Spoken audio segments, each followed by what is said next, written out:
It's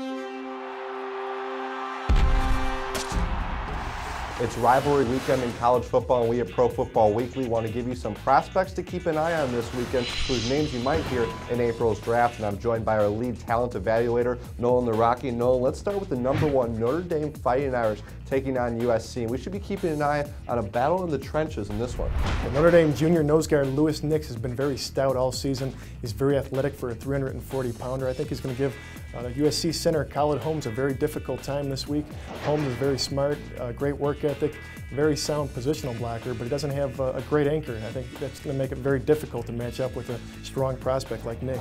Staying in the Pac-12 on that West Coast, Oregon State hosts Oregon in the Civil War. And Nolan, when we talk about the Ducks, you always talk about the offense and everything that they go so explosive there, but they have a defensive end outside linebacker, Dion Jordan, who's going to hear his name in April.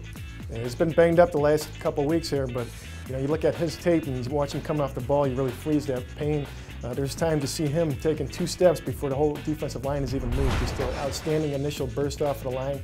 I think he's a rare talent. Reminds me a lot of Matthias Kiwanuka from the Giants. Could be a Sam linebacker or a defensive end. I think he'll be a very high pick. Let's go to the other coast to talk about the last game. Florida State #10 hosting the Florida Gators #4. A big game in this rivalry. And when you talk about the Seminoles, Nolan, usually we're talking about quarterback E.J. Emanuel, but let's go to the other side of the ball. Defensive left end Bjorn Werner is a guy we should be watching.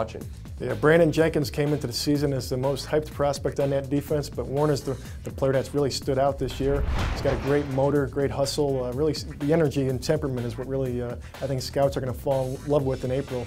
And I think he'll be a very high pick. Reminds me a lot of Purdue's Ryan Kerrigan, who went 17th overall to the Washington Redskins. I think he'll fit in a similar area late in the first round, no worse than early second. And these are big games for some of these prospects because they want to show the pro teams that they could have good, strong games against real good competition, and they'll get to do it in the final regular season weekend of college football. Those are some prospects to watch for when you're watching games on Saturday. Be sure to check our website every Monday to see Nolan's draft notes at profootballweekly.com.